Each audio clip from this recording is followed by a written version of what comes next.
Hello. You ready for some more Sammy? Not today. Enough Sammy. Oof. All right. Before we get going with our continual series of talks about bringing out the inner quality of supply, that inner abundance we all have within us, and how we can better access it to express it in our outer world. Before we get to that, another reminder: group coaching. If enough people are interested, Papa Bear Tim is going to offer group coaching, at least for next month, and that means 2, maybe 3, at least 2 60 to 90 minute sessions in a small group setting over Zoom. Where I answer your questions, and we can go deep on some of these topics. Coaching with me is not like these YouTube videos. It's better. It really is. So if that interests you, I've gotten some positive feedback. Seems like some people definitely want to do it.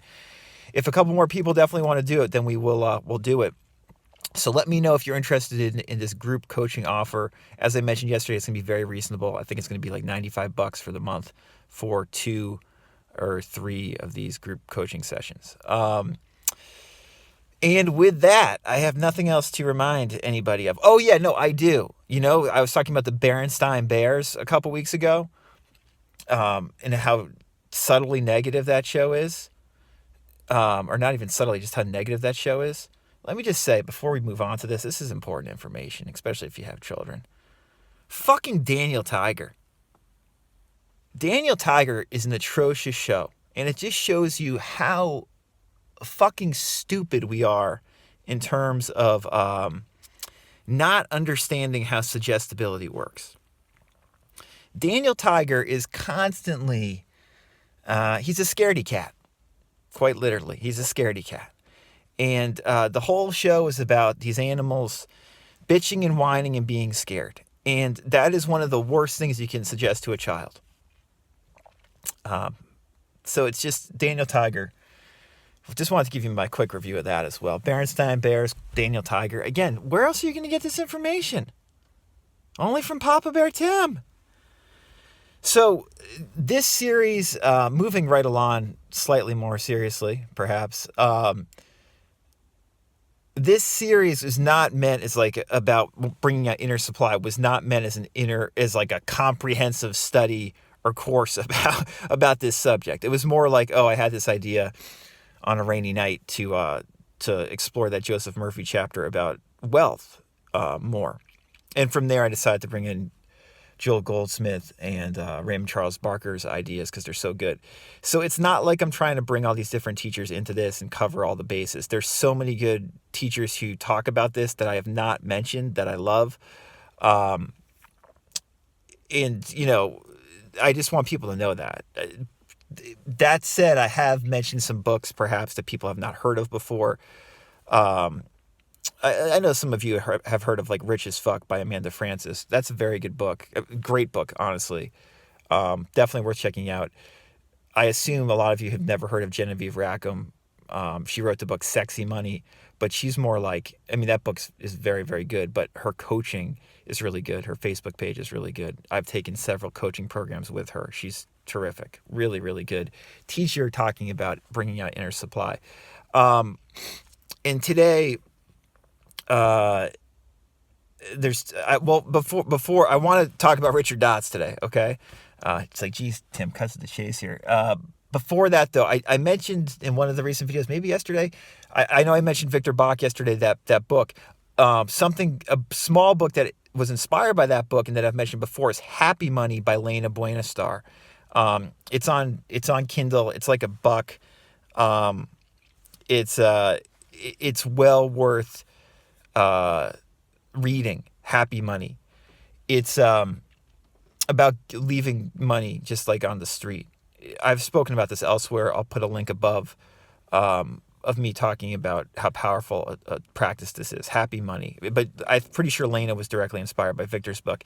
I want to talk about Richard Dotz today, in his take on money, because my favorite money book probably of all time. And as I said, there's so many great money books. If you get into this stuff, so many books talking about inner supply, And like I said the other day, like Invisible Supply by Joel Goldsmith, that might be like my favorite book about bringing out supply and like using the quote unquote absolute method to do that, right? But just more like a general only mindset, not about what you do to get money and get by, but just about mindset.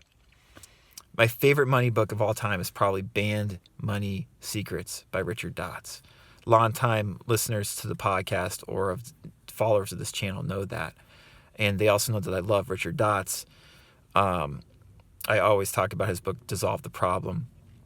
But honestly, Banned Money Secrets, in my opinion, is even better. Banned Money Secrets is like almost on a class of its own, especially for modern books. Richard wrote this book, I think, back in 2014 or 2015. Richard's books from 2014, 2015, 2016. He wrote like 30 books in like a 3-year span. It was crazy. The majority of those are basically masterpieces, with Banned Money Secrets being the best one in my opinion. Everybody's different. Everyone's going to have different favorites or whatever. But Banned Money Secrets, unfortunately, is only on Kindle. I don't think you can get a paperback version. Someone probably did a pirated audiobook version where it's like a robot being like, Banned Money Secrets by Richard Dotz. But there's no, there's only a Kindle version as far as I know that's really exists. So I hope that Richard will not be offended if I read a little bit of the book today, because I've been unable to reach Richard over the years, as I know many people who have tried to reach Richard. No one I know of has actually successfully communicated with Richard. Richard Dotz, we think, is a pseudonym, but Richard's just great. I mean, what a guy. And he's written a couple of books recently. As I said, I made a video about this. His recent books, I really prefer his earlier books. I think his earlier books are better. His books from 2015, 2016, I mean, jeepers creepers. Unbelievable. So I'm going to read from Banned Money Secrets today. He has these quote-unquote secrets of the hidden rich. The hidden rich, when Richard says the hidden rich, he means basically people who are aware that supply is within and not something you get from without, right? Everything we've been talking about. That's why I thought it was relevant for me to read from this book today. The hidden rich, it's not like being rich. You can not be making that much physical money and still be part of the hidden rich. It's about cultivating these inner qualities so you truly feel wealthy on the inside. And as we've discussed at length at this point, wealth is a subconscious conviction on the part of the individual.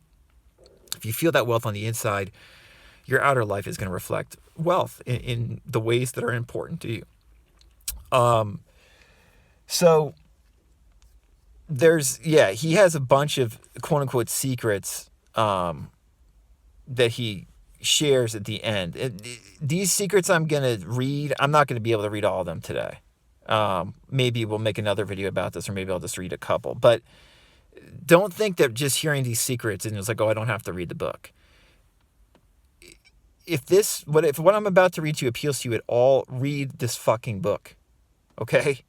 This book is very unique, Banned Money Secrets, and it can't be summated. I mean, I'm critical. When I say a book is a masterpiece, or in my favorite money book, it probably means, if you're watching this channel and like me at all, that it's worth checking out. Just read Banned Money Secrets. I really recommend it. So here are some of the secrets that Richard talks about. We'll see how many we get to today. And I'm not going to give a lot of commentary or anything. I'm just going to basically read, because we're already at 9 minutes in. So Richard says, manifesting money or anything else in life is all about doing the inner work and never about outer actions. The one single characteristic that all of the hidden rich possess is having a healthy inner relationship with money. Money flows to me through my job. Developing a prosperity consciousness is about finding new ways to express ourselves to the fullest. An individual who belongs to the hidden rich probably does not care about money. If we wish to manifest money more effectively in our lives, we must stop caring about how and when money will come to us. We can start today to be like the hidden rich on the inside. Your point of power is in the present. You create your own reality, including your money situation. There is no other way. Giving up your money stories involves substituting your worries and fears about money with nothing, the void. You could say God, the way Goldsmith does, contemplating God, the absolute method. I'll briefly do some commentary here. It's very powerful, as we've discussed often, to just, feel the quote-unquote void or feel God, right? Just go as deep as you can. Golden key a situation, right? As we discussed yesterday, though, and, if you know me, you got to be flexible. Do whatever the hell works.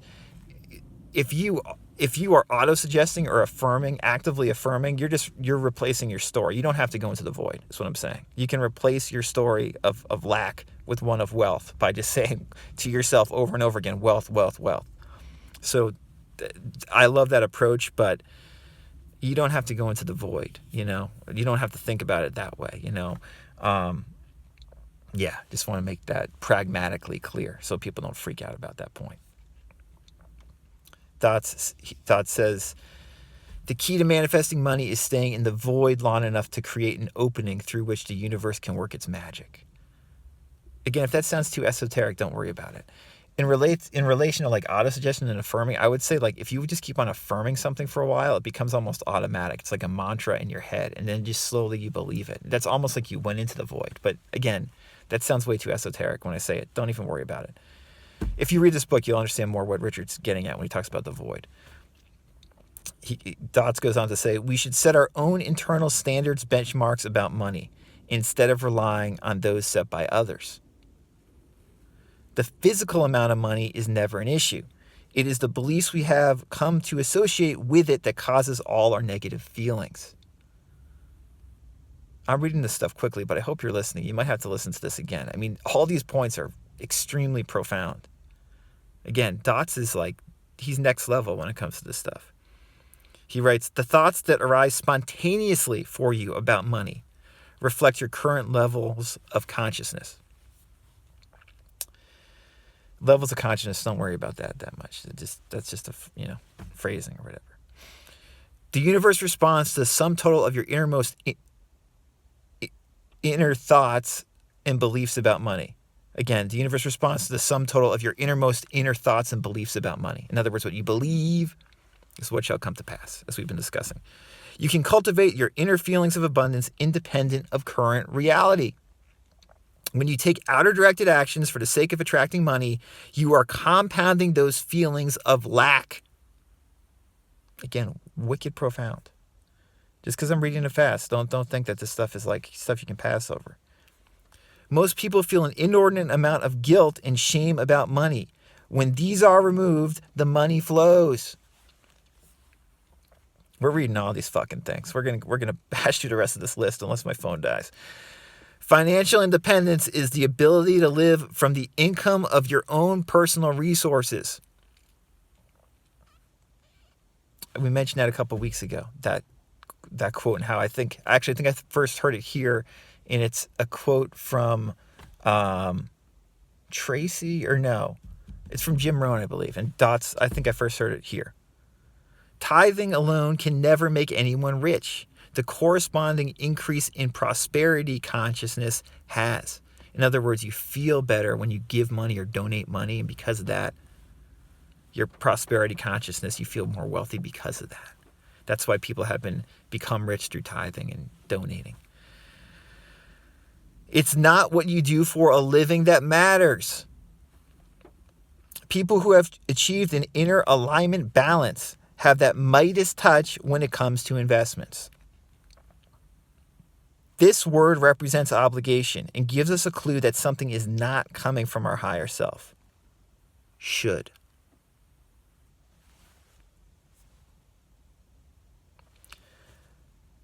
We should only take action to make money when it feels like the most natural thing to do in the world. The work is always optional. Asking for a huge pile of cash, huge sum of money implies lack, which is why most people do not get it. Quick aside here, in case you can't tell, Dots is hugely influenced by Abraham Hicks. And if you're one of those people who's still watching this, for some reason who's like a huge Neville lover and thinks that Abraham Hicks is full of shit, this is not the channel for you. Abraham Hicks has some brilliant advice, which is, in my opinion, distilled even better by Richard Dots than by Abraham Hicks. But Dots hugely influenced by Abraham Hicks, in case you can't tell. Conditional thinking is a strong sign that you are blocking your own money manifestations. Notice what is different, not what is the same, once you start using these techniques. The strongest, surest evidence that money is on its way to you is the way you feel on the inside. There is no need to prove anything to anyone when it comes to money. When you reach a state of hootlessness about your money desires, they will come to you very quickly. Hootlessness. Lester Levinson talked about hootlessness. Be hootless. All you need to do to attract money is to change the way you feel about money on the inside. The best sources of information about money are never directly about attracting money. To be one of the hidden rich, your ultimate goal should be to cultivate a lifelong inner balance with money. I hope what these series of videos have done is helped you do that. This is about a lifelong practice, and a lifelong practice of just being in balance, in harmony with supply, which includes money and all other good things. And we bring it out from within to without. Hope this was helpful. Let me know if you're interested in that group coaching thing. And I can be reached at radicalcounselor.com. Papa Bear Tim, until next time, don't watch Daniel Tiger.